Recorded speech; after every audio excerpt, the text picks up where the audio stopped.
Hello, we want to welcome you tonight. We're getting ready to start. And we have a lady with us that's come a long, long way. And she's a multicultural storyteller. So she's going to be up here with us and start. But she has done this for years and years and years throughout Charlotte and communities. We also want to thank you for coming. Although this is the festival's, I think, 43rd festival, we are 50 years old. So we're very proud of that.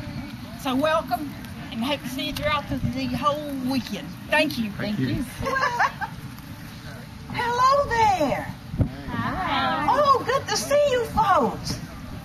I'm in Charlotte, North Carolina, they tell me? Yes, ma'am. Oh, and I'm gonna share some stories with you folks about some people I know. And I just love the children, and I love seeing children and talking to children. So good to see you all out here. Today, Mama Casey's just gonna try to get a little closer to you so I can see all your faces and so forth. You know, children are our future, and we've got to learn to listen to the children. And now let me tell you about some children I know that live in a village far, far away. And this village sits low in the mountains.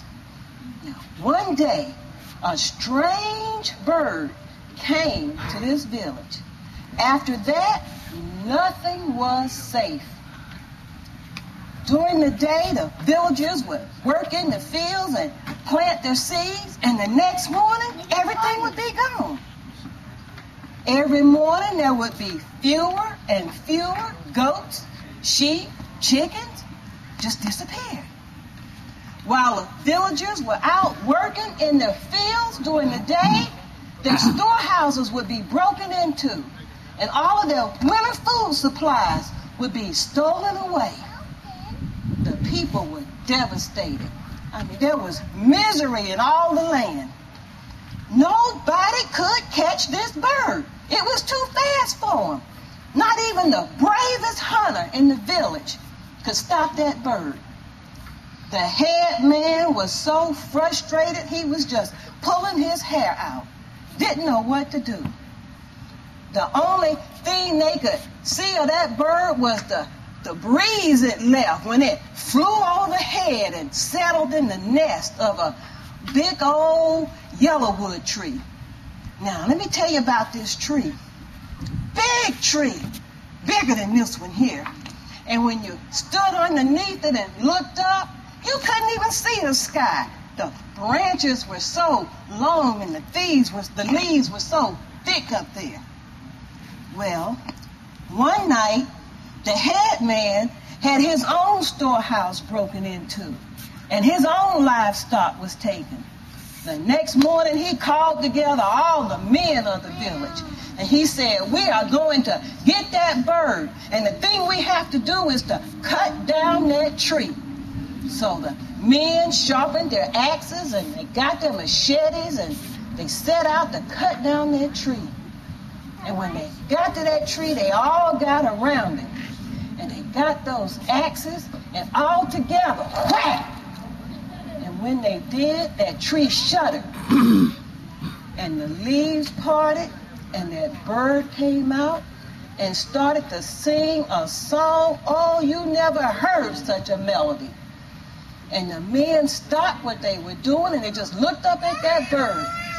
Oh, what a beautiful, colorful bird it was. And the song that it sang just touched their hearts, and it made them think of faraway places and fabulous things. And their hearts softened, and their hands got weak.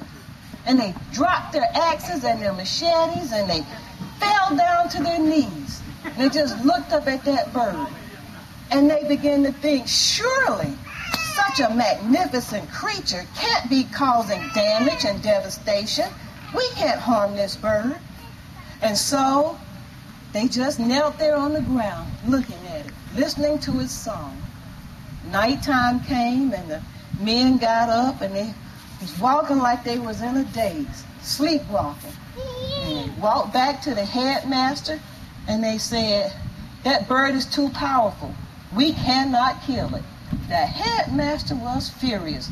He said, well, you old men go away and bring me the young men. Said the young men can break the power of that bird.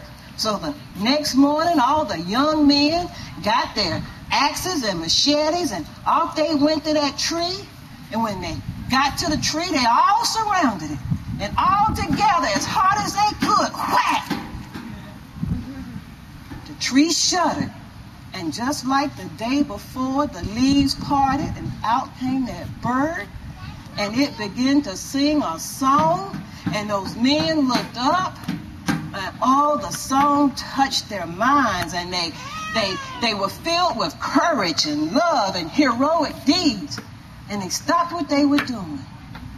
And their hands weakened. And they fell to their knees. And they dropped their axes and their machetes. And they thought, we can't harm this bird. Such a beautiful bird, such a beautiful song. How could it be causing damage and devastation? And no, we won't do it. So they just knelt there listening to the song. When darkness fell, they got up and they just wandered back to the village and they shook their head at the headman and said, no, we cannot kill it. The bird's too powerful. The headman said, be gone with you. There's no one left but the children. He said, I will lead the children, and the children and I will bring that bird down. So he got all the children of the village together, and they went to that tree, and the children had their axes and machetes, and they got around the tree, and they just began to chop, chop, chop. And the leaves parted, and that bird came out and started to sing an enchanting song like you've never heard before. But the children never looked up. Their eyes stayed focused on their axes and their machetes and what they were doing.